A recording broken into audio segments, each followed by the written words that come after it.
What's up, locals? It's Mike and Kenzie coming to you live from the 775. Now, before we get into this episode, we have one small request. Please be sure to like and subscribe wherever you watch or listen. Now, let's get into it.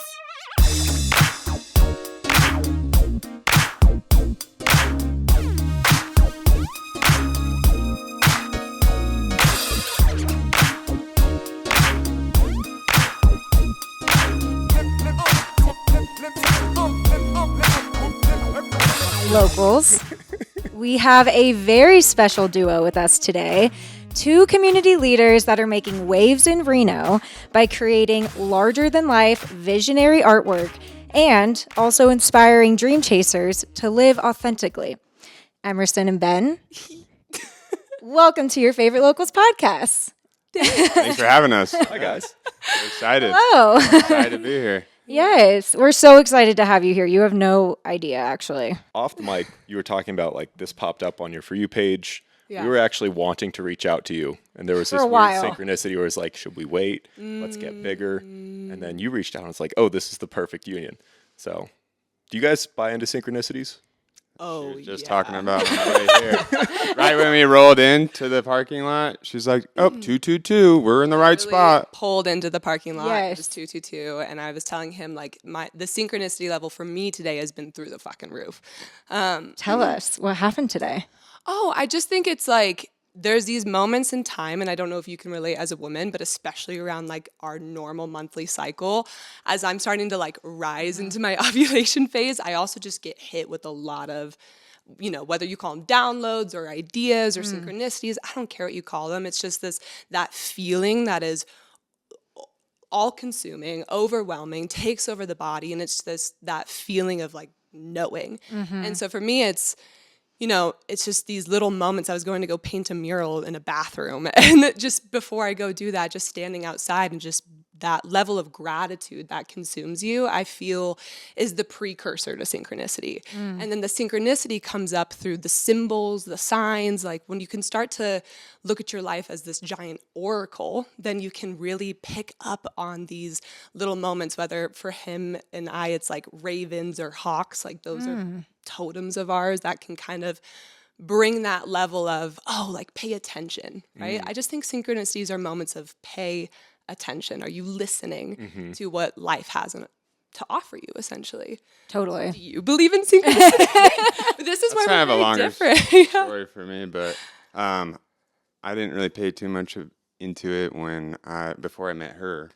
But through our journey, I've been more and more, you know, in that belief system and following by it, because we struggled a lot, like any business or entrepreneurs, through the first couple years of our business, and there was just a lot of like lack of trust because we were putting in so much work, much work, and You guys know. I was just enslaved to it for, you know, I'd have breaks, but my stints of working were, you know, 5 months and not getting paid.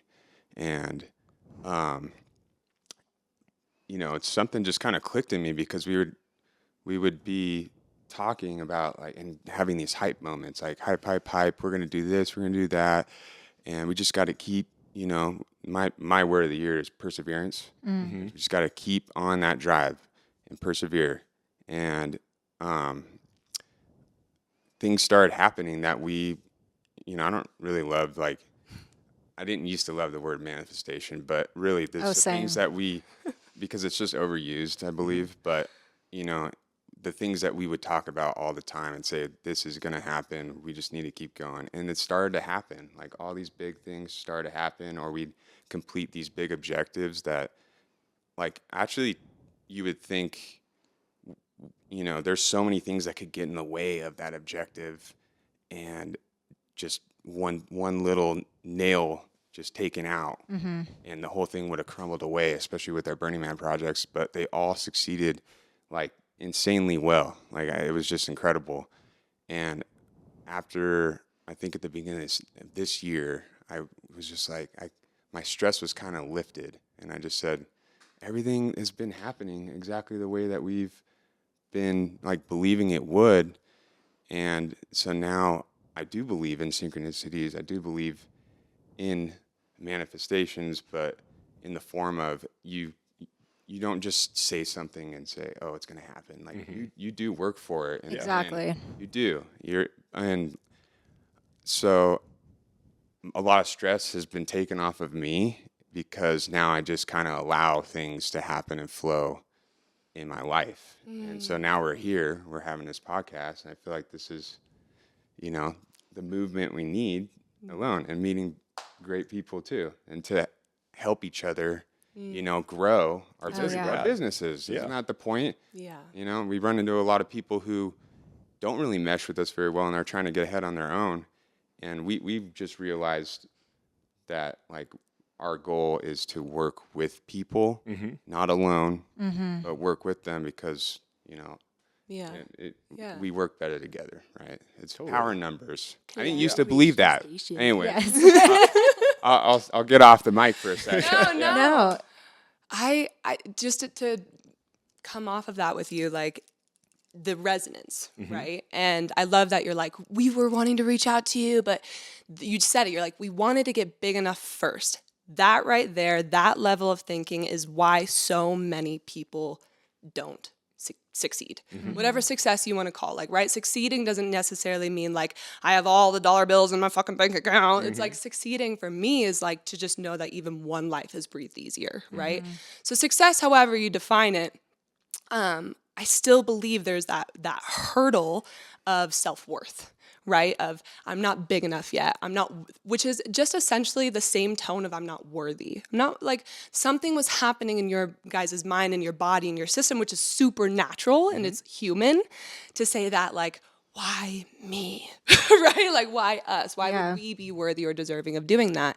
And I think to Ben's point, that's something that, like, that kind of belief system can really stunt people. Yeah, and it's so self-limiting. It's super self-limiting. And I think that, the journey of entrepreneurship is really just the journey of self-discovery. It's the journey of self-awareness, because you're going to learn so much about yourself in this process, right? Wouldn't you agree? Like 1,000%. Oh my gosh. Even you're not even getting paid necessarily, right? No. But it's like the money, like when you take that away, and we were talking about this a lot because we are kind of slow burners, meaning like we're in this for the long haul. We see a long vision. We don't need to get rich quick. Yeah. That's not who we are. We're not trying to just make money off of people or like in ways that are not energetically aligned with us, right? And so in resonance, I do believe that for whatever reason, that magnetic synchronicity for us to have this moment, for us to have this conversation, and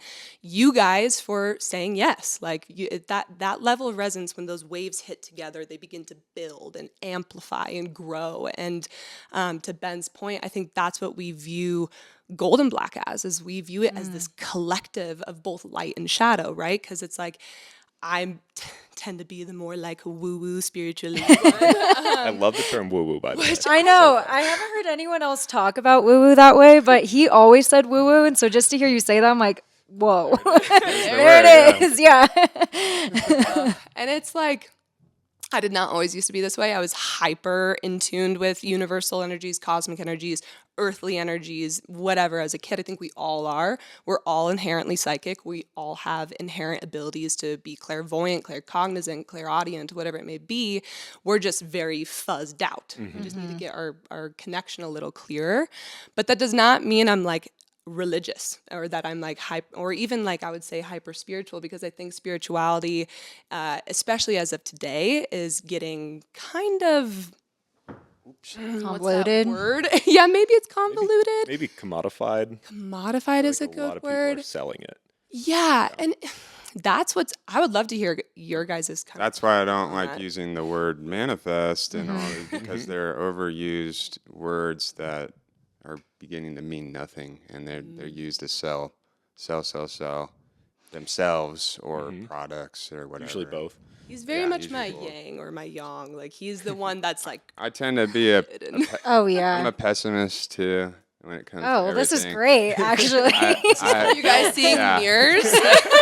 Maybe this is why we're supposed to talk. I don't. Yes. I tend to not be super trusting at first. I mean, I can pick up red flags very easily among people and their energy, and but she is like the opposite, right? She'll trust people, wants to trust and people immediately, and assume that they have her best interests in mind, because she always has everybody's best interests in mind.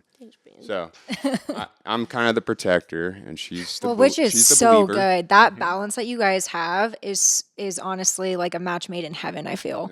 Because before I met him, I kind of felt the same way, where I was like very open to the point where I was so vulnerable to people that I got hurt a lot easier. And then when I met him, and he was like, no, you need to question people a little bit. And so I started using that behavior towards my family. I'm like, I'm going to question you today. Like, I mean, sometimes it has to go down in fire and brimstone. Like sometimes, like especially with family. Like, oh yeah. Sometimes I don't know your entire family story, but sometimes we do need that level. And this is what he's taught me. And it sounds like what you've taught her is this level of like, wait a second. Like, I'm actually going to bring such fire and such truth and such questioning or inquiry onto the table or into the dynamic, because for too long it was one-sided, and then you get taken advantage of, right? Like you were saying. Yeah. And right, like vulnerability, I think love, compassion, all these things, what he's really shown me, and I can really resonate around it with the family aspect and dynamic, is that does not mean it's without boundaries. That does not mean like you get to, like, you can show up in full compassion and still, what I believe compassion to be is calling people into their highest version of self, not your idea of their highest version of self, right? And that's where I think I really struggled with that for a long time, because I was putting my expectations onto people, and that was not serving at all, especially around my family. Like that was not gonna work.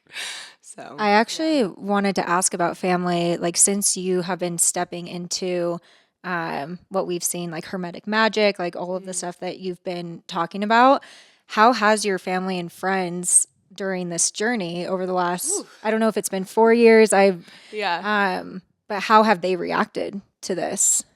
That's a great question, and I think we're going to have very different answers. Yeah, okay. Go ahead. Go first. hear it. Yeah. Well, I mean, I finished college with a forest management bachelor's degree, and it took me a long time to get that degree. I was in and out of school, partying my ass off, and being a dumbass for, at least a couple of years, and then finally something triggered in me. I'm like, hey, you know what? I don't want to live like this. This has been fun. And so I eventually got it done.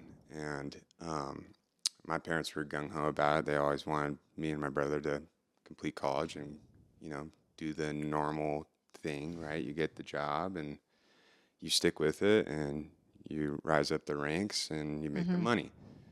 I had this whole plan of becoming a forest ranger, or a forester. I mean, either way, I was probably going to be working for the Forest Service, but my buddy, he was working in it at the time already, and I was just hearing a lot of horror stories from him, and it didn't sound like a very friendly environment. And the whole point I was doing it was to be outside, right, and to work outside and do the things I love to do, and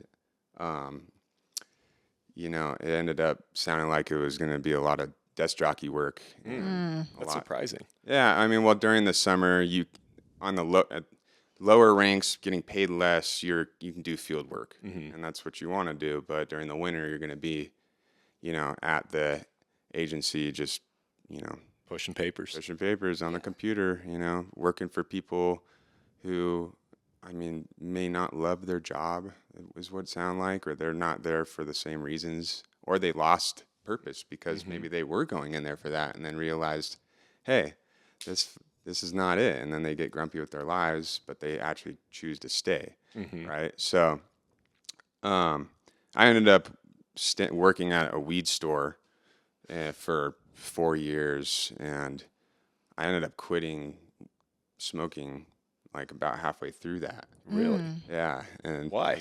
I would get like crazy anxieties when I'd smoke, like wild chest pain, you know, and it was the certain types of weed, like the terpenes do make a difference. You know, depending on like it, for everyone's different. A certain terpene can affect them in a way that someone else could be totally chill with, and they can have crazy anxiety attacks. And so mine was pining. I couldn't smoke pining, but I just decided to cold turkey it, and I was like, what am I doing here? You know, like they would let me go out to Burning Man and do all the things I would love to do. So I stayed. I was making decent money at the time. It was comfortable. Yeah. And I met her, and it just kind of like, you know, flipped. Like in comes the tornado. Fucking chaos.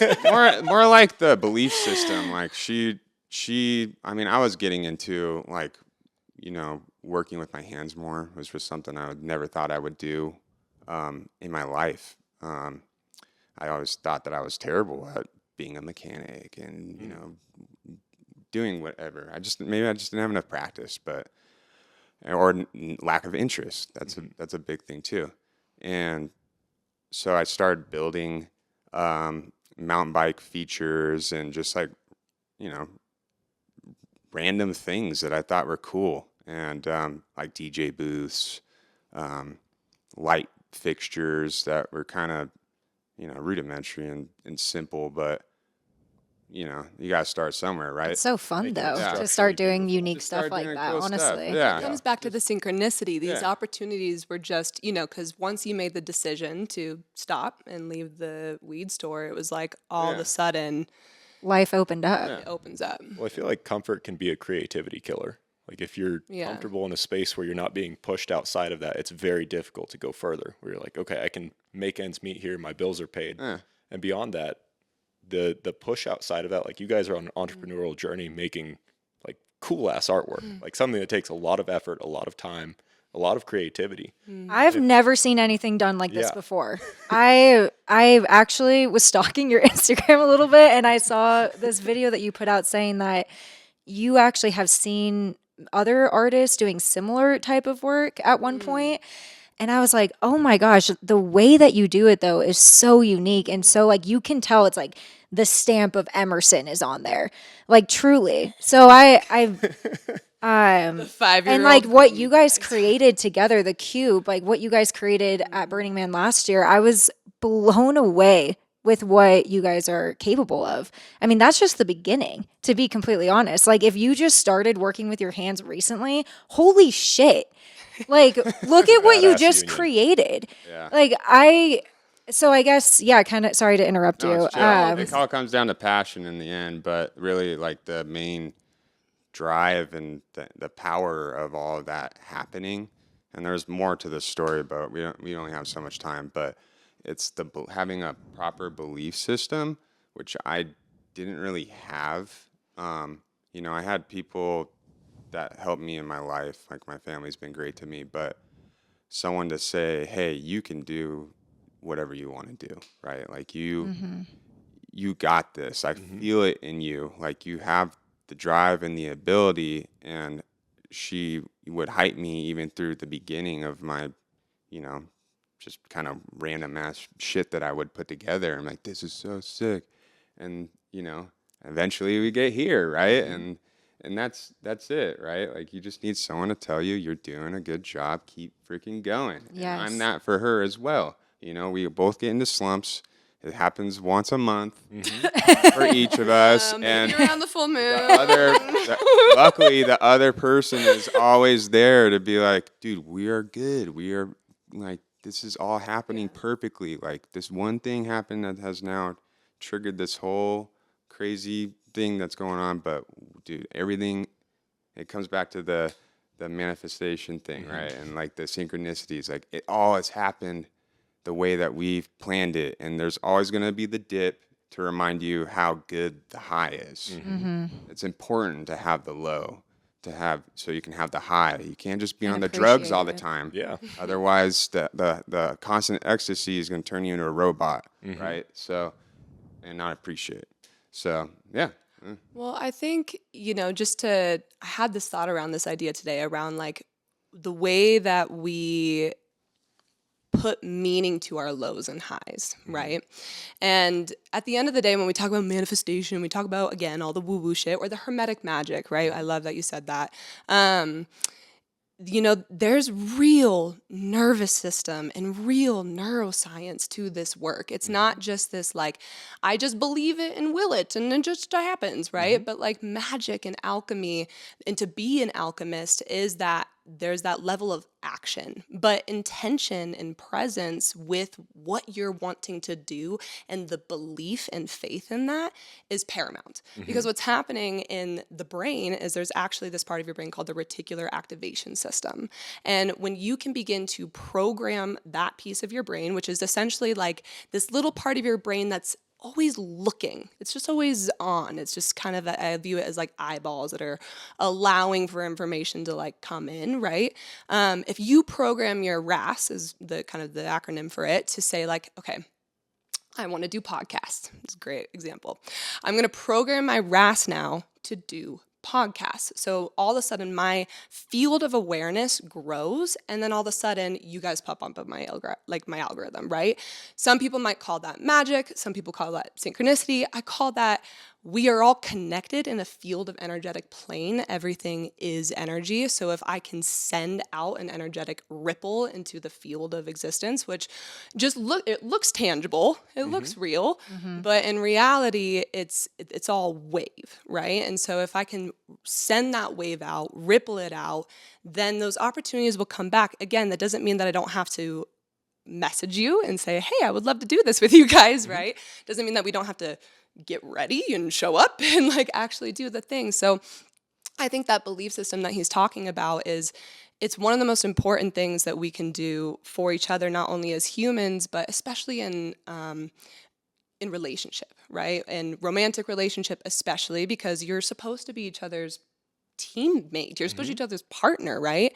And I think there's a new paradigm kind of being written right now with like, what does it mean to be in a romantic relationship that is both working towards the same end, both working towards the same goal. That's two people's, two energies, two intentions magnified towards one vision. That's powerful. Now you start to grow that. Now you start to have other couples and whether it's even platonic, it doesn't necessarily need to be romantic, but you just start growing groups of people that have these shared visions, shared values, whatever it may be. And I think when you do get to lead with trust and protection, that's why we have our divine masculine male energy. But when you do lead with trust and when you do lead with an open heart and you are doing the nervous system work to actually allow your body to be able to handle that kind of energy, so much can blossom and bloom from that. And not to ramble and rant, but I get really excited about nervous system work because that was the missing piece for me when it came to magic and hermetic alchemy. I started off doing, like I said, I was always really in tune with this energy. Then once we found out my sister had a genetic disability, I was like, strict atheist. I would like put like Depeche Mode on, put like blasphemous rumors and like sit outside in the backyard. I'm like 8. Sit outside in the backyard and like, why does God have such a sick sense of humor? Like, why would somebody do this to my sister? Why would somebody do this to my family? So immediately I was like, I don't trust this. I'm separate.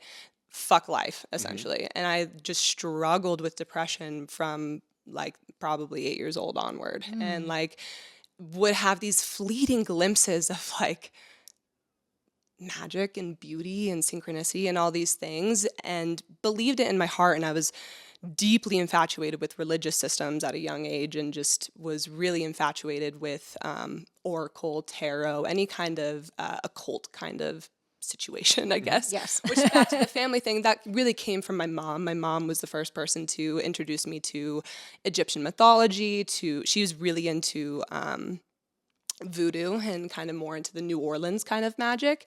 I felt much more connected to Celtic, but more so to like Mayan and Aztec and these really ancient societies than, learning about Atlantis and all these kind of Egyptian, right? I just felt more connected to ancient peoples.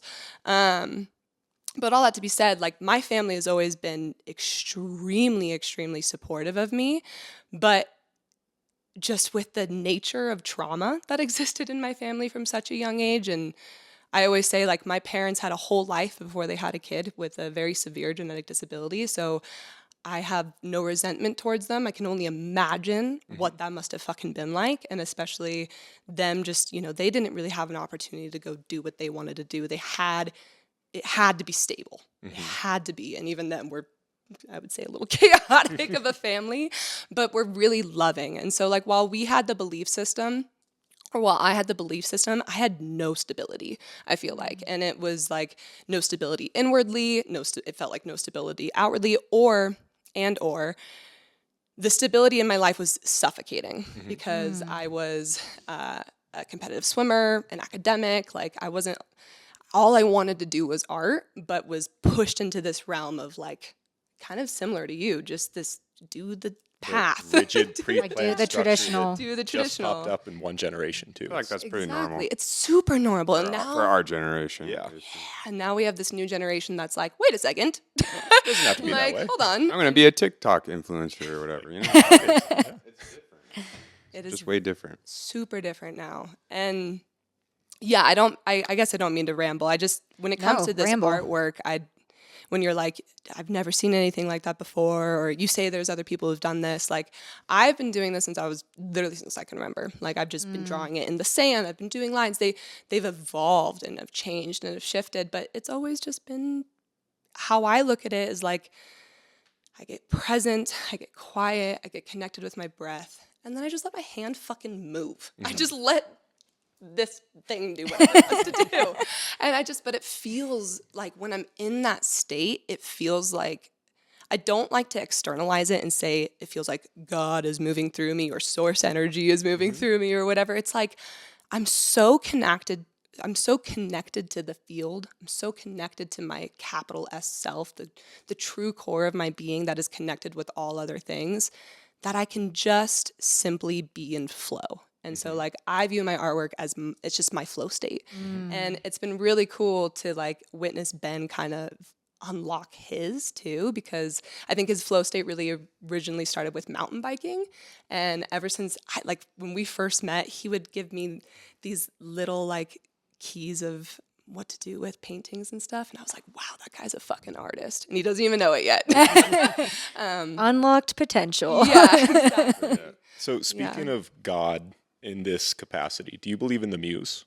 The muse? Yes. Can you tell me a little bit? Muses as in like Muse the Greek band? muses or like So the Greek muse. muse the band? Yeah. Like the influences over artistry. So for like any time that I'm struggling artistically, that's where I pray to. I'm calling and summoning upon the muse. And I treat it like a real thing. I treat it like a god. And I believe it to be real enough. And I'm just trying to show up and do the work and have it kind of articulate itself through me. So there's a vision, there's something that you feel. And sometimes you don't feel motivated or you don't feel creatively inspired where you're actually going to execute it properly. Yeah. That's where I buy into the muse fully. Totally. Yeah. But the Greek muses specifically. So some people call that nowadays source, right? Is that the same thing? It sounds similar. For sure. I don't want to We call it, bombard the microphone. we don't have a name for it. Yeah. It's just, It has I no think name. We had a whole piece. I mean, the piece that we were actually had at the Reno night market that you guys saw, that is the name of that piece, because, we had that feeling and, go through us. And it's not really even a feeling. It's like a trust. That things just kind of happen and you realize, whoa, there's a figure there. Like, what just happened? Like, I didn't know that I was drawing or painting that. And that's the trust and whatever magic is going on around us and allowing it to just flow through you, man. I get it. I don't call it source. Well, or God, or are we on the same page? Yes, Yeah. I think I'm that tracking. everyone Okay. has different titles for it too, because I think it could all be interwoven, connected, and could actually be the same energy source. But I think whatever you find meaning, like how you were saying, Yeah. you put meaning on your highs and lows. I think other people will put meaning on different energy sources that they feel connected to. Totally. And to the muse point where there's like specific energies, right? That's kind of what you were tapping into. And this is, I actually get really excited about this kind of conversation because while I agree with you, it has no name, the riddle, the mystery, the source, whatever the blah. It's like I mean, I like the muse. It's better, muse, way it's better than a beautiful. source. Fun name. But with Yeah. that being said, there's also like dilations from that, right? And so it's like there's that one thing, and then muse is how I'm picking it up is that's the kind of, if you were to look at it in a hierarchical way, which I don't, but they would be like up here and we can tap into, and they're just representations of specific qualities of that one thing, right? And so for me, I don't necessarily use Greek mythology, but I use Hindu mythology. So I would call upon Shiva, Kali, right? Lakshmi, like these energies that, to your point, and the more real you can make them, the more powerful they are. And so your real doesn't necessarily mean like, oh, all of a sudden I'm going to see this blue man with 1,000,000 arms show up in my fucking room, like, and I'm going to Shiva's fucking here, right? It's like, I think what it is like these energies live inside of you. So it's like, rather than looking externally and saying like, I need to externally look for these muses to come through me and give me that motivation. It's more like, how can I get quiet enough to hear that muse that's already living in the codex of my soul, that's literally living in your genes, your DNA. Like you can call upon that energy and it actually like embodies you, right? It helps giving it a name, you know, Totally. that because something represents all these things. And you can't just like say, I call upon, you know, love, you know, and whatever. It's like, okay, you call upon the entity or whatever, and you now embody that Yes. with all the energy that has, right? So it just makes it easier. I do that a lot with Kali. Yeah. Kali and I It are does do that a lot. really close right now. Call upon Kali. Kali. Yeah, no, but, and it's like, and that's actually something that my yoga teacher, my mentor actually kind of opened that door for me a little bit. I was toying around with that for a while, but again, coming back to that nervous system work, everything lived up here. Everything just existed between these two ears, and I was so afraid to actually exist in the 3D world, whether it was because of my sexual trauma, because of just trauma with my family. It was not fucking safe to be a human. Like, so for so long, I just lived here. Like, and whenever I would recently, like during a DMT trip, I had the realization that I've been walking around Earth as a floating head, and I have not looked down to see if I had my feet. And so I'm like constantly asking for these breakthroughs. I'm constantly asking to walk through the door, but I don't have fucking legs. Like I don't actually, it would help a lot. And so I'm not actually grounded in reality, right? And so and this was actually a really big thing that showed up in our relationship, because while I thought to manifest, you had to be so heady, right? And what I have learned is it's so much more about how do you have fear in your system? Do you have guilt in your system? Do you have shame in your system? How are you dealing with that? Because if an opportunity comes your way and it triggers one of those three, fear, guilt, or shame, then you might automatically shut yourself off from that opportunity because your body hasn't widened its capacity yet to be able to hold that energetic experience. And it's not bad, it's not good, it just is. And so it's like, for me, it wasn't working though. Like for me, being not grounded in earth was not working for me. I was having crazy fucking panic attacks, really anxious all the time. My thyroid, because I was so stressed out all the time, my thyroid functioning started getting really wackety. We were fighting a lot. Like we went through a period of, the past 2 years have been highly fucking stressful between the Burning Man builds, my family ordeals, which I love them to death. And also we went through a really hard time these past couple years. And I realized how much I guess I just wanted to escape. And it wasn't until I realized that I was safe to be here that something inside of me has switched. And it really was kind of coming back to our partnership and our relationship. It was really him saying like, hey, like I love you and I'm calling you to rise, right?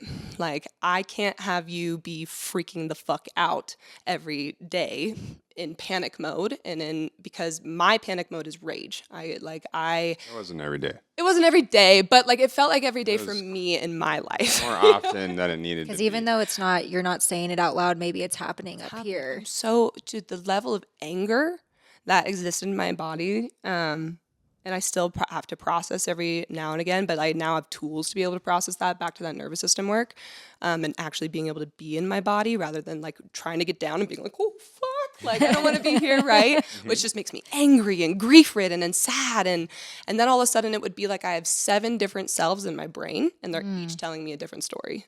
And that makes me feel psychotic and makes me feel like I'm going crazy and like I'm bipolar, like all these things, right? Like label me, prescribe me, right?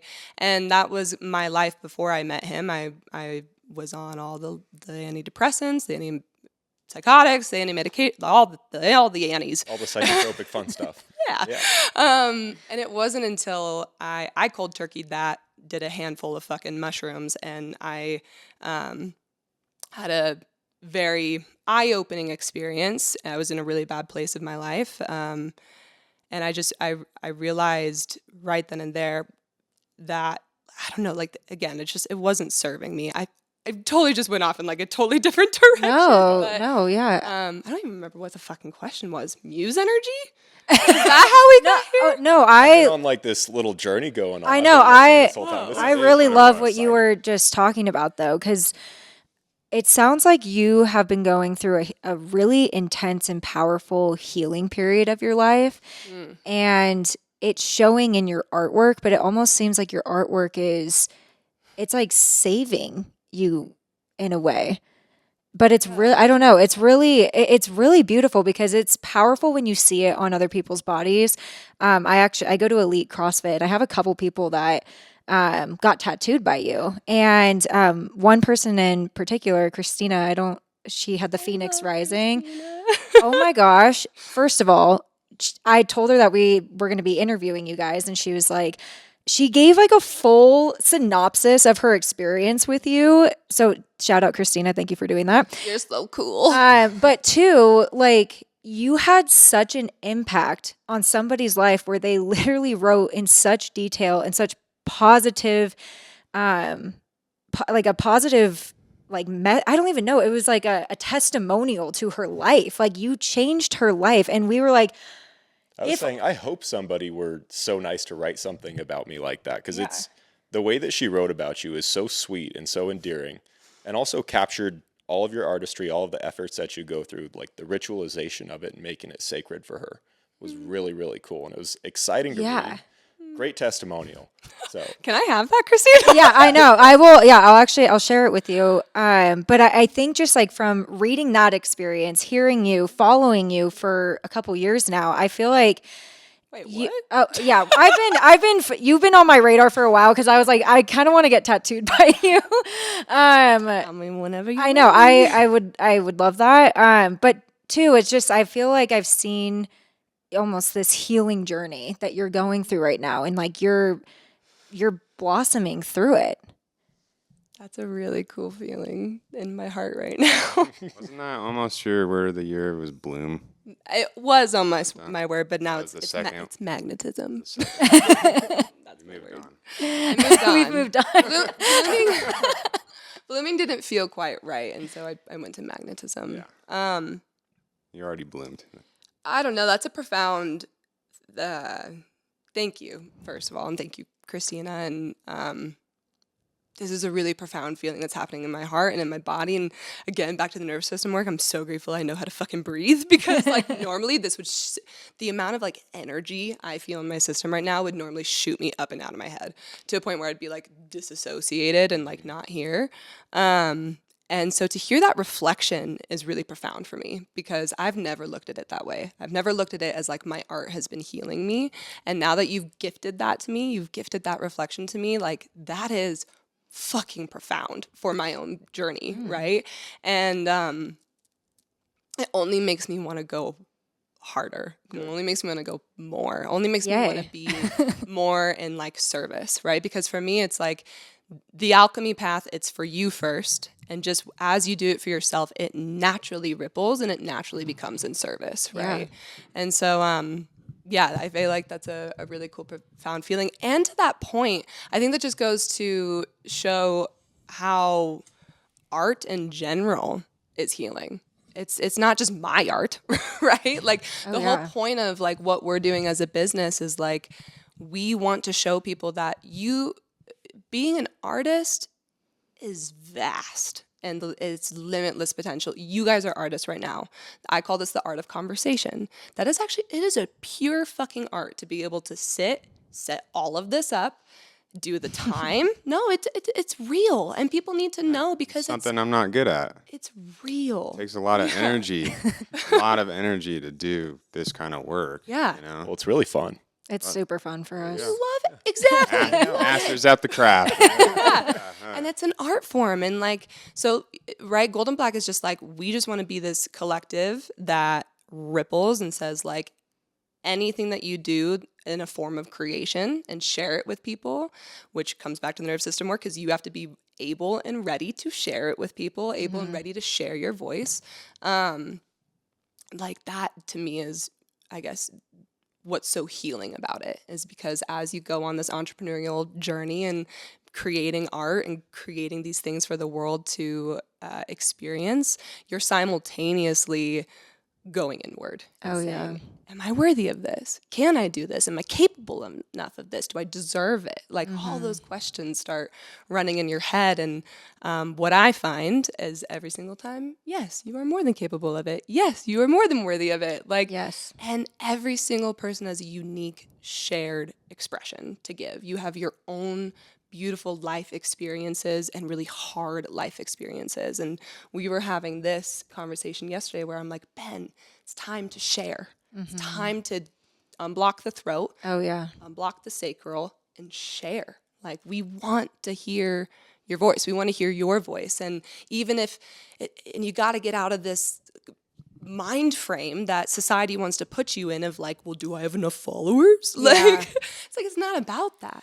Totally. It's been an interesting journey for us with this podcast because I actually come from a family of entrepreneurs. And so me going down this traditional corporate work lifestyle in a way, it's just not really what my family has done. And so there is a little bit of like that shame of I should be an entrepreneur. I should be having my own business and tapping into my own creativity. And I see that my family is like so talented. Like I have very successful family members and I feel like I don't necessarily live up to that, but it's my own journey. Like I'm working through that right now. And especially with this podcast, when you're editing and you're hearing your own voice and looking at yourself, you're like, oh my gosh, like I can't listen anymore. This is terrible. I'm like, can you take over, please? It's painful sometimes. It's very painful, but it's getting me used to just looking at myself and appreciating myself because I don't think I have really ever until starting this. And yeah, so anyway, that's been my journey with the podcast. I feel like I just kind of went on a rant there too, and I'm like, what did we just I want to hear more about you guys too. So you are starting your entrepreneurship now, aren't you? I mean, this is it. I would say so. Yeah. On the passion, you're just waiting for it. Yes, totally. And I think so. Like going back to what you were saying about, I lost it again. Damn it. That's okay. I have like a weird technical question about your tattooing specifically. Sure. So, do you freehand everything? I do. Because That's not every. It depends. I'm gonna say 90%. yes. Okay. Your tight lines are so impressive. Oh, yeah. I have not seen line work like that anywhere. Can you say that louder for all the fucking haters Yes, in Reno, scream it from the please? rooftops because it is so fucking impressive. I have seen nightmare tattoos on others, and I look at yours, and I'm just so impressed. It looks like it's been stamped on. Like the Yeah, symmetry. it really is perfect. does. It's amazing. Wait, I'm curious now. Are other Reno tattoo artists like hating on your line work? No, it's not the line work specifically. You can't hate on that. No, It's I mean, too good. Wait, give us the tea.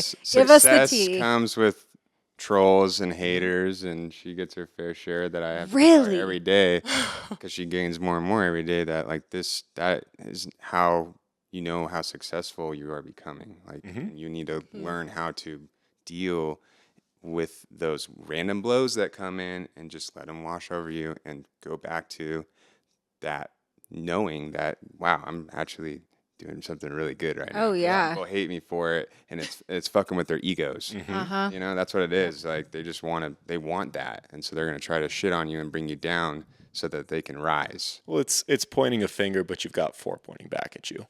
That's what happens. It's usually just projecting insecurity onto others. That's the coolest analogy I'm so My math was totally wrong though. Here. There's 3 pointing back, but you get the gist. I liked it. Some people have a 4th finger. Yeah, man. The T, right? It's like,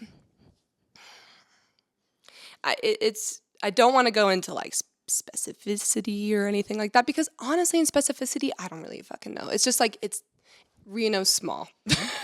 And so you hear things just in conversation. You'll be talking to people, and I have a friend in the industry.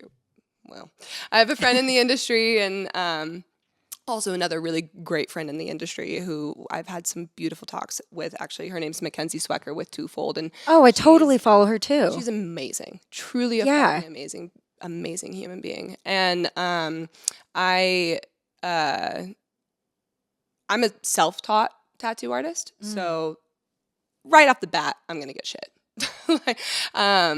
Tattooing, there's a lot of culture.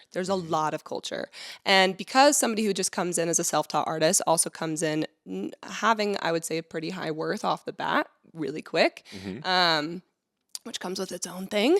A lot of people automatically are going to assume they don't care about the culture. They don't know anything about the culture. Fuck this person, right? And so I tried the apprenticeship route for years, like absolute years. I actually tried to apprentice with Kenzie.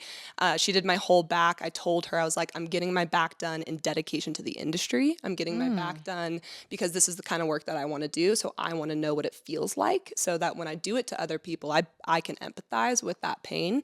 Can I jump in really quick? Yeah. Because like the culture she's referring to that she missed out on, some of it can be good, but really it's about apprenticeship, and basically you're underneath your person, master tattoo artist for 2 years not getting paid. What? In trying to make it, and you're doing all the slave labor of the shop, and it's different for. I'm not saying it's for every shop, but some people really take advantage of these people, and they have especially women. They become very depressed, and sometimes it can be disgusting, for women, and so that's the part of the culture that she missed out on and maybe doesn't understand, and like so what, dude? Like, she knows the well, if you don't follow a traditional route, people want you to go through the hoops. But that's the part that they'll impress that upon you, though. They'll be like, you have to go through these hoops to get to where I'm at because I had to. Yeah, exactly. And they don't like that you're skipping a step because you're kicking ass and taking names. It's especially just like if you're more talented than them. 100%. Not just like to blow up the ego, but we're going to blow it up a little bit. Wait, that's crazy, though, to not get paid for 2 years or even have the opportunity to tattoo. If I have 2 jobs, but you're working all day at the shop, and then you work another 6 hours somewhere else. That's nuts. It's crazy. There's just, with that all being said, it's like, that's, like you're saying, it's not every shop, it's not every artist. It's a lot in Reno, especially because Reno's the Wild West of tattooing. In Oregon, you have to go to school for it. Like, you get licensing. California, you get licensing. Nevada, like, there's no tattoo fucking license unless you're in Vegas. And Reno's really the Wild West of this. You pretty much have to have your health department certification and like get ran down by the health department, do your bloodborne pathogens, do the things to be safe. That's it. Go tattoo. Like, that is the level of, I guess, qualification, as long as you're compliant with the city and everything like that, right? And so, but I wanted to do it the right way. I wanted to get apprenticed. And like I said, Kenzie, that was who I really wanted to go with, because I was not just going to go get apprenticed by anybody. I wanted it to be by somebody who I knew my values were in alignment, right?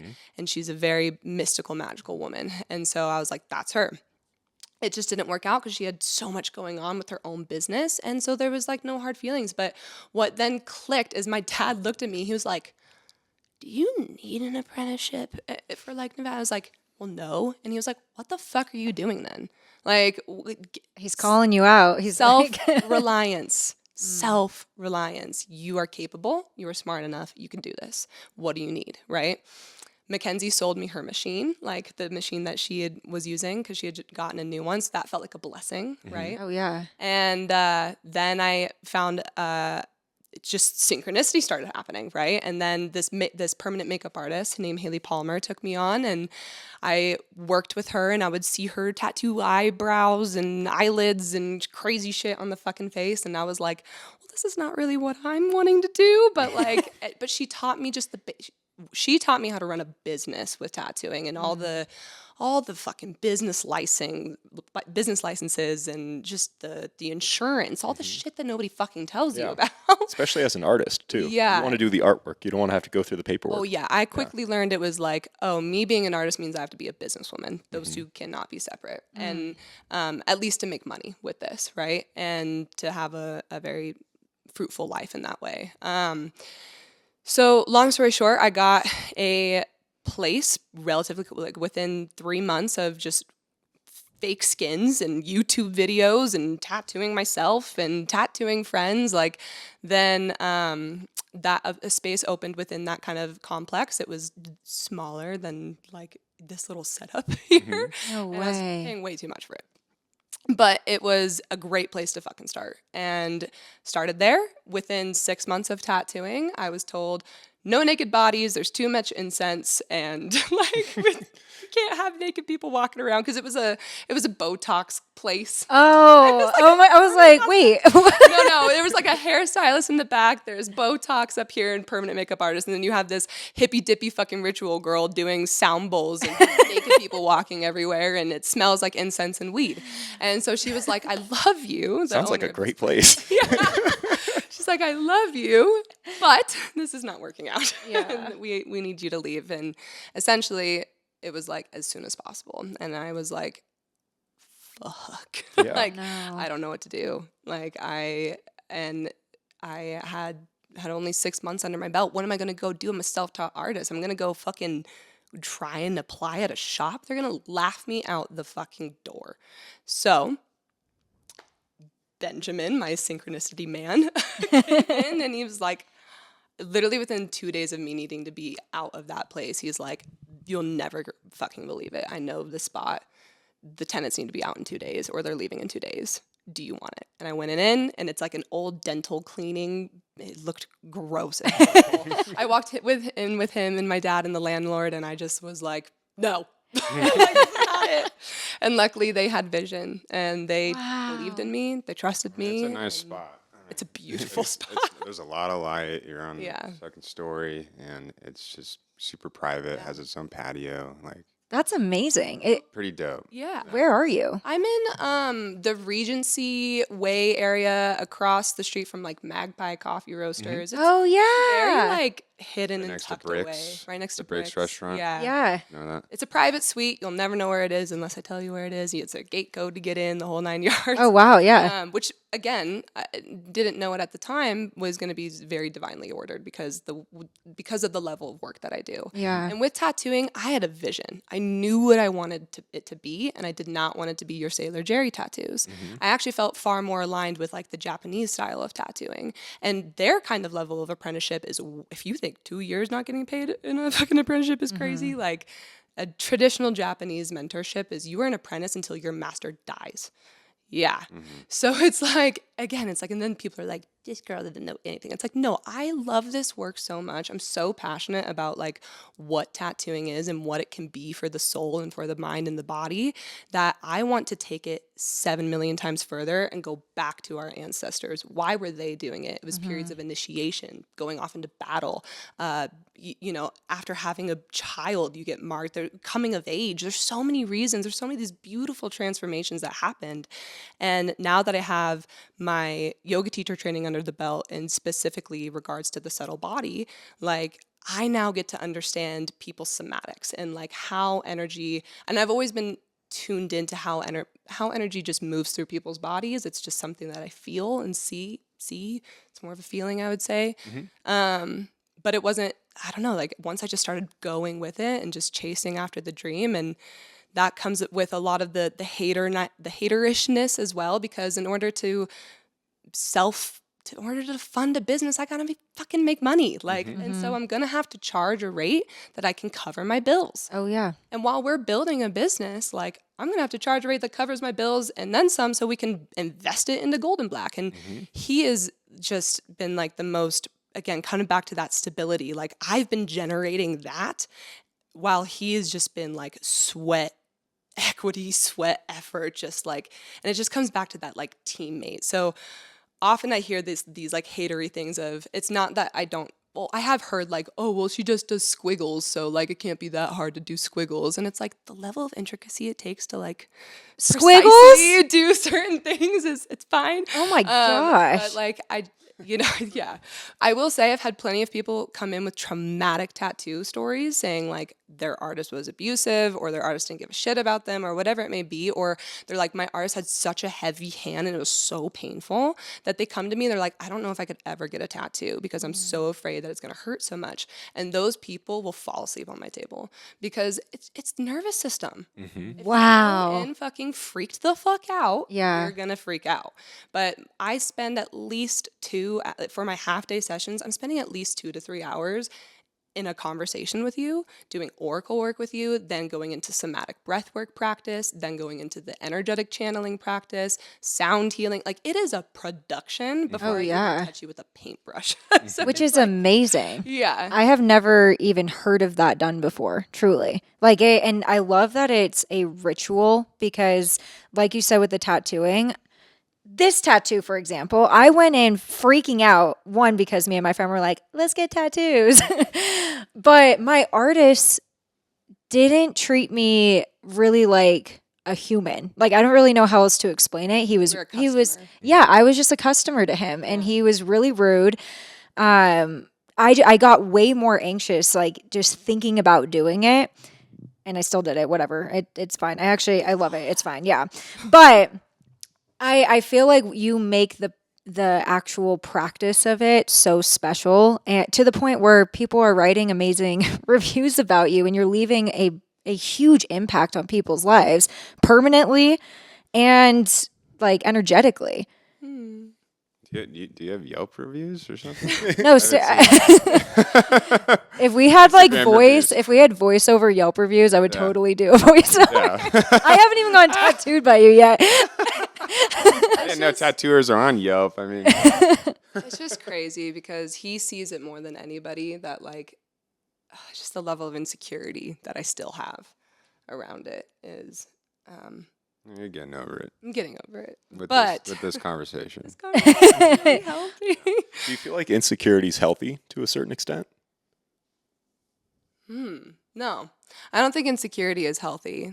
And this is actually something that I think recently have uncovered within my own being, is that curiosity and doubt, two sides of maybe the same coin.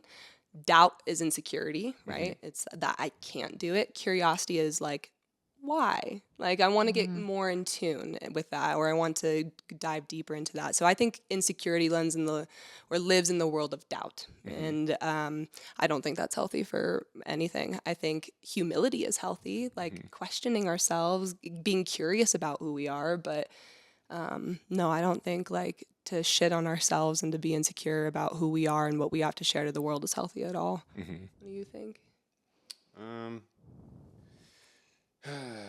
It could counter ego if you have a large one that's, pompous and whatever. But I would say that the insecurities come from. I want to change the word from manifestation to just believing. To believe, right? That's what people used to call it. And if you just believe, the insecurities aren't there, but you need to have, like, things do need to happen in your life to kind of prove and show like there is that, underlying magic that's going on around you. And I feel like I don't want to funnel back into the same conversation that we were in, but the insecurities tend to disappear as that stuff, comes up. And I mean, I had plenty of insecurities from the beginning, just not really trusting myself, and that kind of all came back from my childhood, and being not being told that I'm doing something right when I was probably actually excelling in something, not getting that validation, which is very important. You don't need to be getting validated all the time, but yeah, especially as a kid, you need to be told that you're doing a good job, and you shouldn't never be telling your kid like, if you do this, you're not going to make a lot of money. Let them, if they're finding something very like exciting in their life that they want to do, like just let them do it. Like just because you think that it's not going to provide them a ton of money in the future, or lead them on the path that you believe that they need to be going on, doesn't mean it's not going to help them with their skills and help them learn something about Their themselves. self-esteem. And so that's kind of what I struggled with my past, was the lack of belief in me, which I would start doing. Like I would say, hey, I'm going to go do this, right? Like I'm going to start doing this thing. And maybe I would start it, right? And then I would find out later on that I don't like doing it, or I've lost interest in it, which is normal. Yeah. People do that all the time.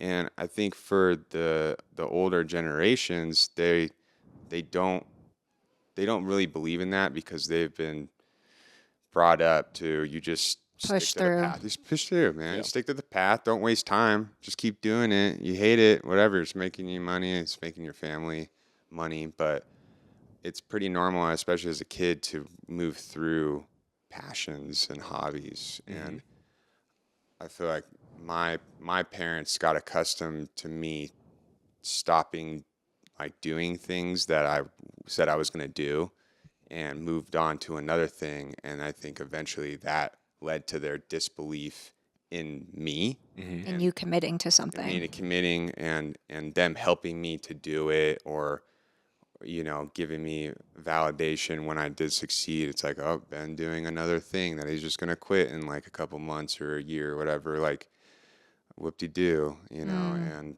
Well, how else would you find a passion and a path if you don't get to try things? exactly. Oh my gosh, the amount of stuff my little brother goes through. Like, it sounds exactly like him. But I think, like, for kids, you need to go through failure, because for me, like, I feel like I'm so afraid of failure, because I feel like I didn't experience it a lot, because I was trying to always make the right decision based off of what my family thought. Yeah. And so then something like this, where it's like I really want to do it, or I want to reach out to her, like, it's like I'm afraid of that rejection, or afraid of the failure. But it's like you have to fail in order to succeed. But just also like figure out yourself of like, okay, what was my weakness in this and what was my strength? Like maybe the entire thing wasn't a failure, but there was a part in it that you did not do good at, so that you can learn and not do that again. But it's like you're never going to know if you don't try. Right. Yeah. Life is an experiment, and shout out to my parents. Like that's what I say is not a bash on you guys. Like I love you, and they only have my best interests. Okay, they Oh, want yeah. to see me excel, and be the highest that individual that I can be in my life. Yeah.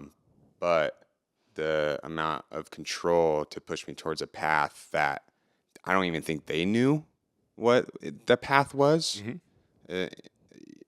That was, I think, wrong.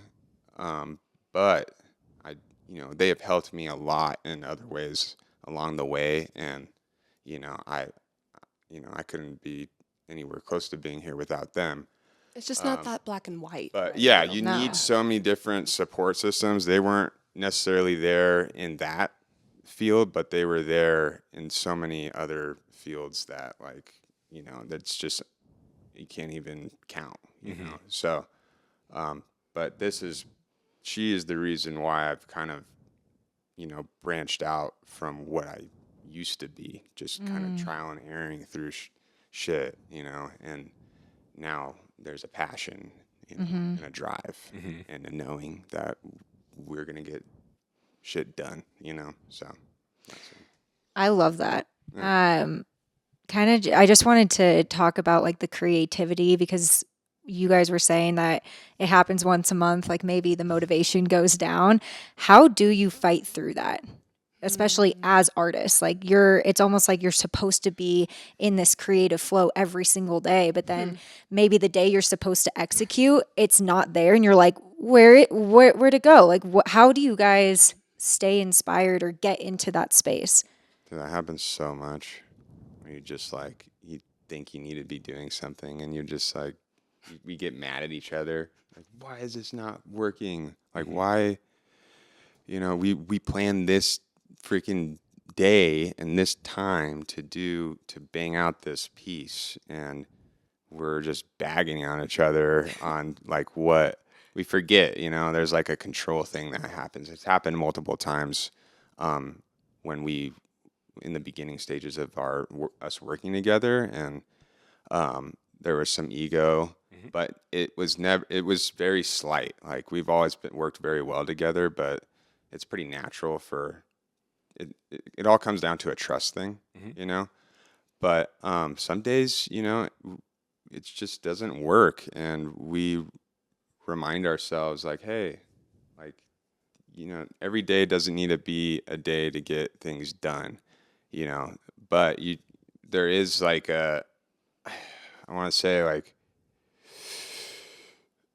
a motivation to try to get three things done in your day that make your life easier, or move you forward. But that doesn't necessarily mean it has to be art, because it takes a lot of energy to be a creative. Right. Sometimes we use hallucinogenics to get the job done, because it's kind of a cheat code. But recently we haven't been doing that. It is. It's a cheat code. But what I was trying to get at is we have not been doing that recently, and coming out very successful in some of our recent works. But yeah, I mean, some days are shit and some days are good. I mean, that's what it is. Yeah.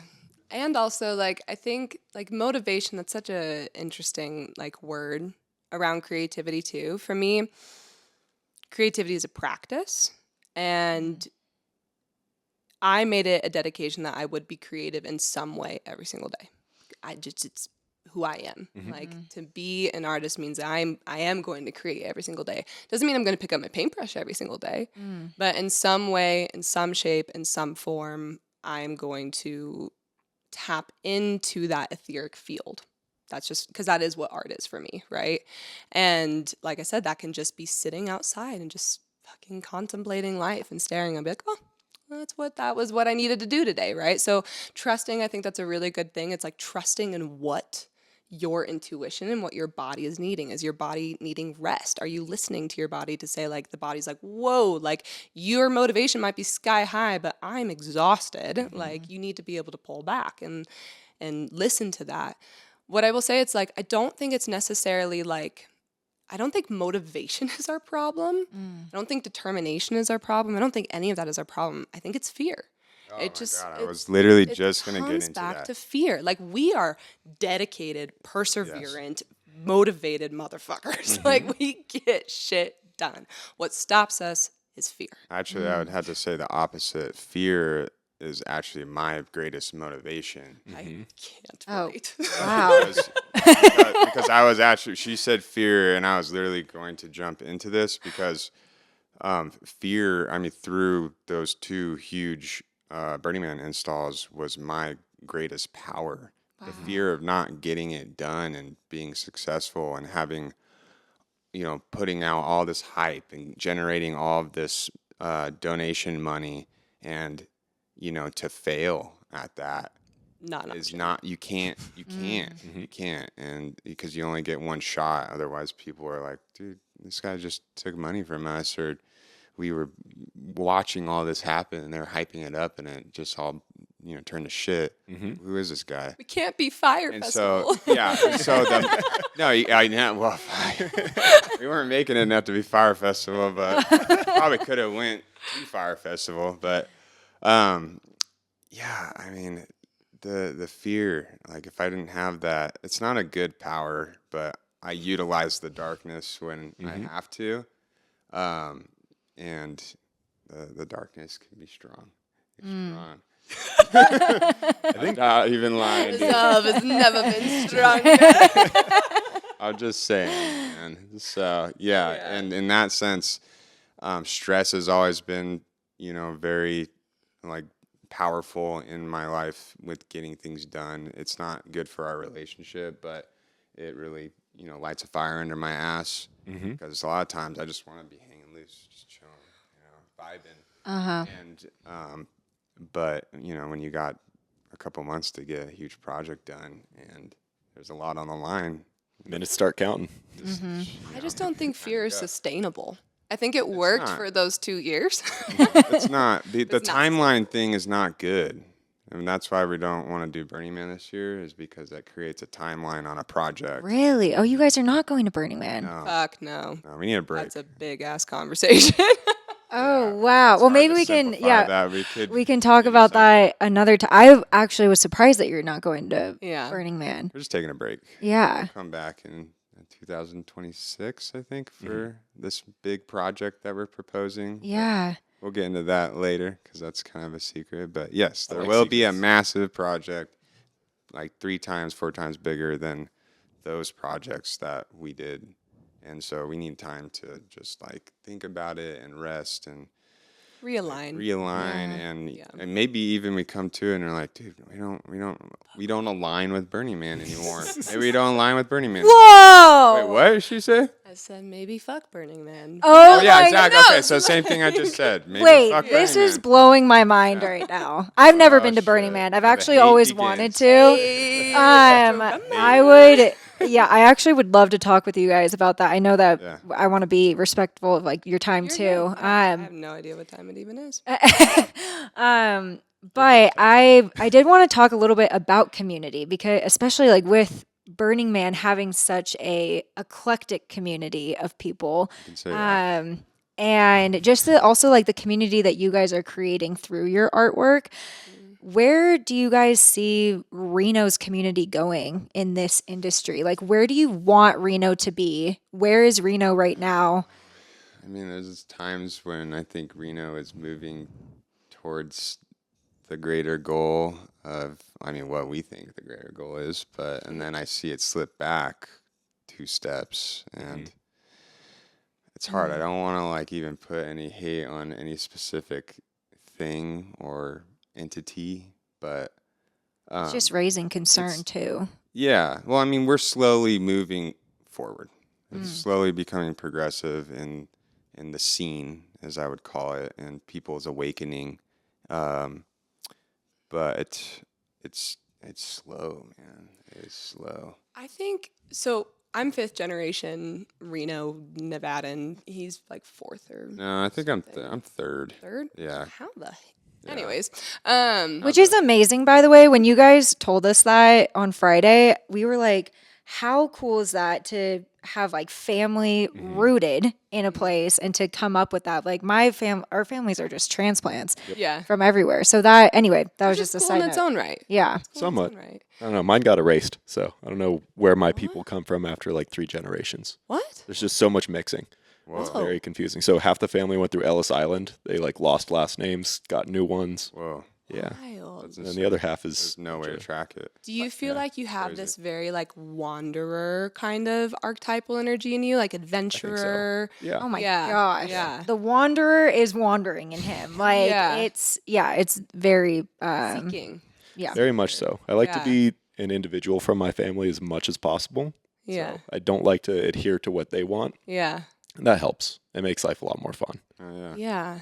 That's Natural really rebel. cool. Yep. Yeah. Let's go. I vibe with that 100%. I feel like that's a great segue into the community aspect of like this rebellious nature, right? Because I think Reno in general has always been a little bit of a rebel. I think we've seen it in the punk scene that was really strong here in Reno. We've seen it in the skate scene. We've seen it in the metal scene. We've seen it in the Burning Man scene. Like Reno is just this pocket of creators, doers, artists, makers, right? And I think there's something to the energy of being within this valley, being within a bowl that's surrounded by these majestic fucking mountains, and then being able to get so quickly to really sacred water and really sacred land, right? And so I think Burning Man has had such a beautiful influence on Reno in terms of the scene, like the scene that we're, I guess, a part of in terms of, and what I would even call that is, you know, electronic music kind of oriented for sure, psychedelic visionary kind of art, right? That's the scene that Our generation is moving the scene. That is true. And the generation of, I think, I am a millennial. So Gen X and the millennials are definitely moving the scene, but the generations, the boomers, I think primarily, but maybe some older Gen X are kind of like stuck at the top because you need a lot of permission to do things around here, and you know, it really is a block for a lot of momentum of what we're trying to do, you know, and the building of massive art, you know, events and the types of music and the opening up of 4th Street to make it an actual proper like area for, you know, parties and events. There's just so much political bullshit that's going on that we hear all the time about through our friends who own businesses that, you know, there's no easy answer to any of it. But I mean, if you're trying to, you know, boost an economy and make something work, you need to start cutting some things out and pulling some strings. And I think there's things a little bit mismanaged there, which comes back down to the scene, right? And us not being able to move forward as quickly as we want. Well, yeah, and what I would say is like what we really want to focus on with our community, at least, and with what we are proposing, right? This idea of proposing, maybe why we're not even aligning with Burning Man in many ways, is inclusivity. Like, is this aspect of like all for one, like one for all and all for one kind of situation. And I think Burning Man touts a lot of that. And it's out there. Of course it is. Like, this is the thing about Burn. If you want to go. It's going to change your life. Right now, I'm in a situation where, and we are in a situation, and in a feeling where it's like, for so many people, Burning Man becomes an escape. I get to go live my 10 principles out at Burning Man for once a week, and I get to go do I'm a burner. And then the second they get off the road, trash everywhere. They're not upholding those principles outside of Burn. And it's not for everyone. It's not for every burner. Like, there's a great community out there that still holds true, right? But I think this level of inclusivity around, like, you know, you don't have to just be electronic music and a psychedelic visionary art, whatever the fuck we are touting ourselves as, in order to still be a part of the community. The community is what I think Reno is really trying to strive after. It just comes back to that rebellious nature, the doers, the makers, the people who are passionate. And a lot of those people aren't even going out to Burning Man anymore. No, because I've heard. The goal, they're done with it. We got to bring it back. And like, that's what I think our vision is like, okay, I'm done escaping and go doing it out there only for the people who have the ability, the means, and the money to be able to make it happen, right? It's like, I want to bring that level of amazing, connective art, immersive art to communities that get to experience it for free, right? And it's like, and that's going to take some time because we have to be able to eat food. Right. So like, we're going to have to, we keep calling this the transition year, right? And like, Burn is a lot about like non-commodification, which is beautiful. There's a lot of hypocrisy there, a lot. And I don't even want to fully dive down into it. But with that being said, it's like, I just want to live in my values. And so it's like, I don't think there's a problem with commodification if it's in alignment with this like goal and the vision. I don't think Burning Man should necessarily be commodified by artists, but it's important for artists to be able to come back and make real world material money so we can live and eat and continue to do what we do. And then be able to go and give it from a place of abundance and overflow rather than how we've been doing it, which is like, just keep swiping that credit card. It'll pay off someday, And it's like, so it begins to feel like, wow, like we do this because we truly fucking love it, but we were met at Burn specifically with so much friction, I feel like, that it really began to feel like, what's our why here? And our why feels really aligned to be able to bring a connective immersive art to people and to be able to create a community of inclusivity and connectivity, humanity, shared humanity. I think you don't have to be like us to be Reno hanging out with us. Reno is also in a transitional time. I mean, you look at, we were just driving through downtown and it's kind of a shithole. To be honest with you, like there's businesses are not even there. Like there's a lot of just icky looking stuff going on down there and vacancy. I mean, the worst I've ever seen since, I've been here my whole life and it's bad.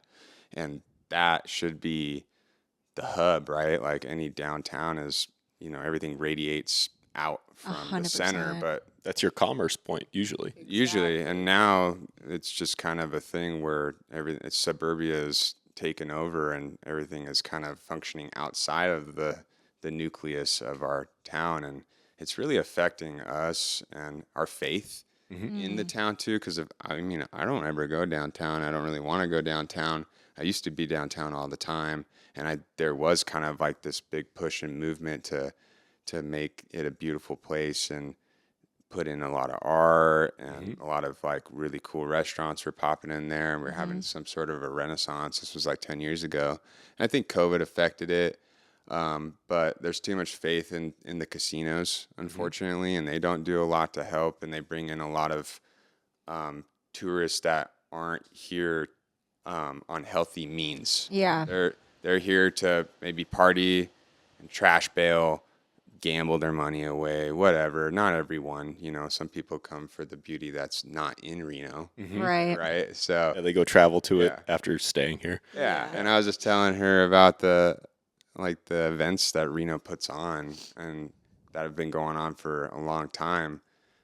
They're cool events. I mean, I've been to them many times, but I don't think that they're progressive, and it's time for a change and to make like way for new things so the younger generations can hop in and show Reno what it could be, right? Like just give some space and for some new people to show up and try something rather than blocking off these big events and times for hot August nights and the balloon races and whatever. Like Rancho San Rafael doesn't see any really cool dope events other than that, right? Like why is it the permitting just like that hard and it's that expensive to get a cool like event and party there with artists and musicians, and like you never see it. It's an unused space. Well, if you're not legacied in, it feels like they're kind of blocking you out. Exactly. There it is. So in community right now it's legacy oriented. It's That's blocked. a great word for it. It's blocked. Yeah. Which is like I think that's just what it is with like towns and communities, and it's just it's a generational thing. And so I think Reno is orienting towards creatives. And I will say the city of Reno is really pushing for that. They want that. It's just, how are you going to do that and incentivize it and make it as easy as possible for the creatives who maybe aren't getting fun. They don't have all the fucking money to do something. No. How are you making it possible for them to share their voice? Right. And not just like a select group of people, whatever group of people that is. It's like, try and open it up as big and as wide as you can make it. And I think that's where that's what Burning Man gets right. Burning Man has everything under the fucking sun.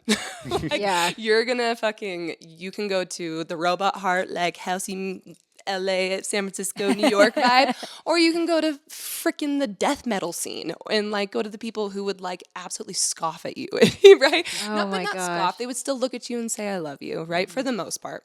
And so like, I think that's like what Reno wants to emulate as much as possible. What we kind of see as Golden Black is just, we're going to lead it with our art and everything, but just that level of like we're all weirdos here. We're all creatives. We want to see each other thrive. Yes. And we want to help each other in that thriving. So I love that.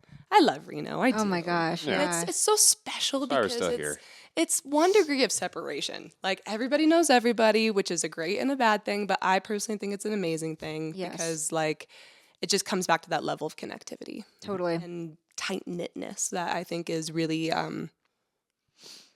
profound and special for a community to have. The more tight-knit it can be, the more love that is able to really like flow through that network. So yeah. 100%. Oh yeah. No, we really do love Reno, but also just like the Reno Tahoe area. I do look at it as one, especially coming from Truckee, like coming back from Truckee and seeing the wave that's happening right now. A lot of people are actually moving from Tahoe to Reno, and everyone was shitting on Reno. Everyone was like, I don't even want to go to that side just to go shopping at Trader Joe's. But it's like, but now there's actually a huge wave of people moving, and I'm hoping that it changes the community for the better, because I feel like, I mean, I'm from California originally. I'm from the Bay Area, but I'm just hoping that it's like, I think it's just going to create a combination of a beautiful culture, hopefully, moving forward. Just because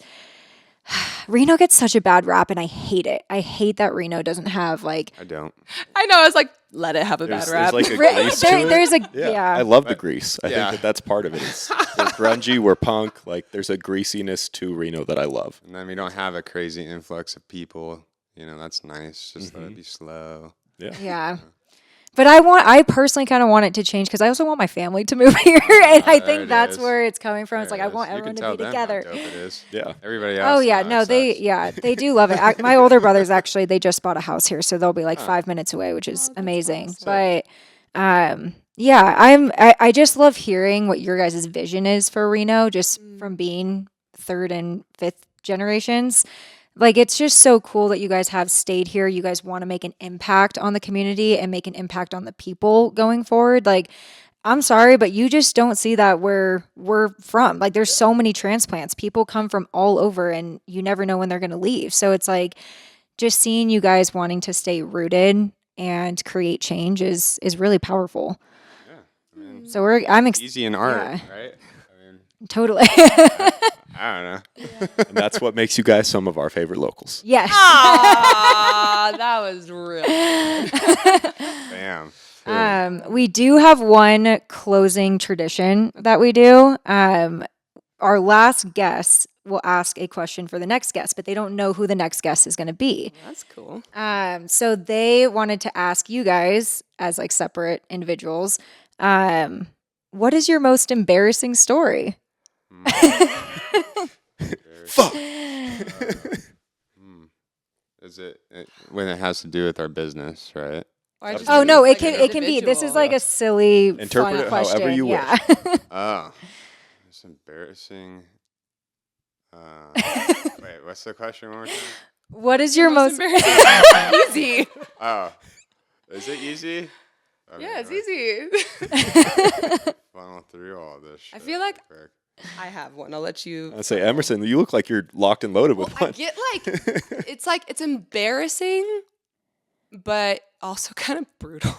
Oh. It's just like more from a standpoint of like it was embarrassing to me because I hated how it happened. And it's like, because I don't really get embarrassed easily. I don't get embarrassed easily by like farting or making some stupid noise. Like, this is whatever. Like, I'm a human. Yeah. What I was embarrassed about I guess not recently, but a few years back at the Renegade Burn is I was in a really gnarly spot, and I fucking was just hanging out with this girl, and she was just racking me like piles of ketamine. Oh my gosh. And I had not really I had not really done a lot of that drug. I've like done a little bit. I was already really drunk too. And do not mix those two. No. And I just was in a really weird spot. And I was in a spot where I really wanted to like always push my mind with psychedelics and drugs. And I just racked piles of ketamine. And then like, it was this really horrific, embarrassing feeling because, of course, he's setting up at it, like his past camp. He's doing this amazing build for them, and I'm like trying to be there, and I'm trying to be like doing energetic body painting for people, and then all of a sudden I can't even fucking see straight, and I just go down, and I'm like like literally paralyzed. I cannot move. I'm like laying on the ground, telling my legs move, telling my arms move, and I'm just laying there, and I'm like looking at the 10, fucking, I remember thinking to myself, I'm like, I legitimately might die here. And it was the most embarrassing fucking feeling in the world, because I'm at a camp where I like barely know people essentially, and they're just seeing this, like, we had only been dating for like a year at that point, and I'm like, oh great, all of his friends are just gonna think I'm some fucking druggy fucking person who can't do their shit. And it was just this horrific, embarrassing feeling of like, I did not like being that out of control. I really could have died there, like in terms of overdosing, and luckily he came and was helping me purge and get it out of my system. But even to have your lover like hold you while you're like puking into this thing, that's a horrifically embarrassing feeling. You know, it's like that feeling of like, I'm so sorry I did this to you while you're doing your big build. Like, it was a horrific feeling. And so it's like, that's what I meant by it's brutal. Yeah. It's like, I really struggled coming back out of that too. Yeah. And really struggled with like even showing my face to those people. And like, I, you know, met death once again and was like, what's up, girl? Hello. And she just kind of looked at me and was like, what are you doing? And it was just, I did get a lot out of it. I learned a lot out of it. But I would say that's by far my most embarrassing story, because I was not in my highest, truest self, and that felt embarrassing. But all of that to even be said, even after like sharing it, like there is lessons to be had even in sharing, like in being like, okay, you know, I fucked up. Yeah. It's embarrassing, but I made a mistake, and like I'm not defined by that mistake. So yeah. And you can forgive yourself enough to like know, okay, that was a moment in time, but that was just a behavior. It's not who I actually am as a person. Yeah, that took some time to integrate. Yeah, that definitely, I feel like I've had those moments before of like feeling like out of control and being like, what did I say? What did I do? Why did I do that? Like, I will never put myself in that situation again. And then you do. And then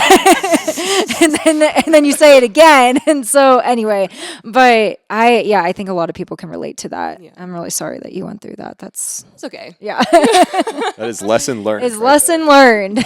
Don't fuck with Mine's me. a little more funny. Thank God. Welcome to our relationship. We all have a lot of embarrassing things that happen to us, but I feel like this one's been pretty good, and it also has to do with our art and Burning Man. But we had this big plan to like shoot this badass video at the Cube during when like the Womp, which we used to be affiliated with, had these artists on that we brought from Australia, essentially. And they're called Double Touch, and it was the big night, you know, like we had the Cube ripping, people are just like raging at the car, and it was what she even said. Her name's Van, one of the duo. She's like, this is so iconic, like wow, like that was her first burn, but just standing right at the entrance of the Cube. She's like, this is iconic. She's like, I'm going to go now, and just crawls into the queue. And like, we looked at each other like, damn, iconic.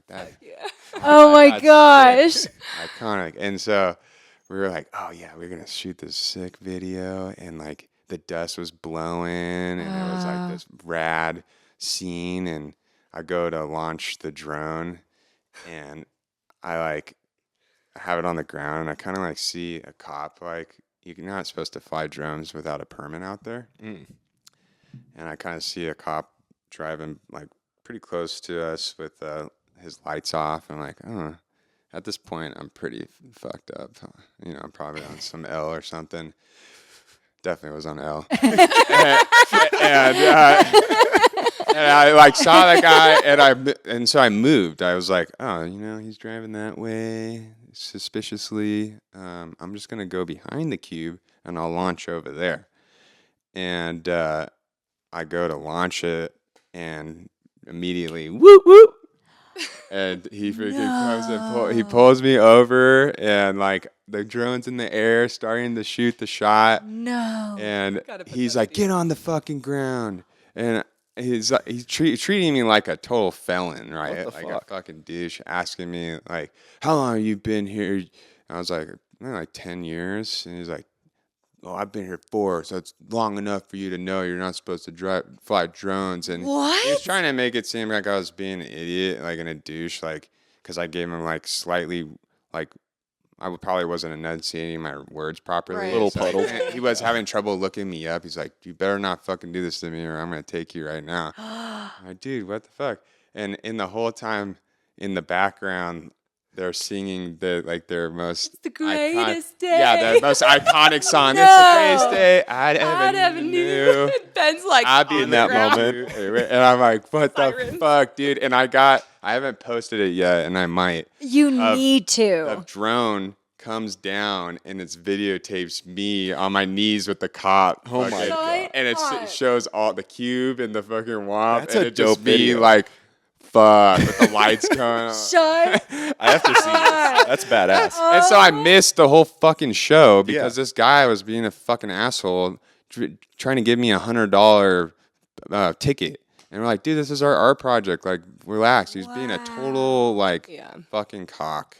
That's unfortunate. trying to catch him with shit, too. Trying to bust me. And it's like, Aggressive. get the fuck out of here, man. Like, At Burning Man, too. I didn't know there they're were hyper cops. aggressive at Burning Man. They're, not only are there cops, lot. they're armored. And, like, There's ones with night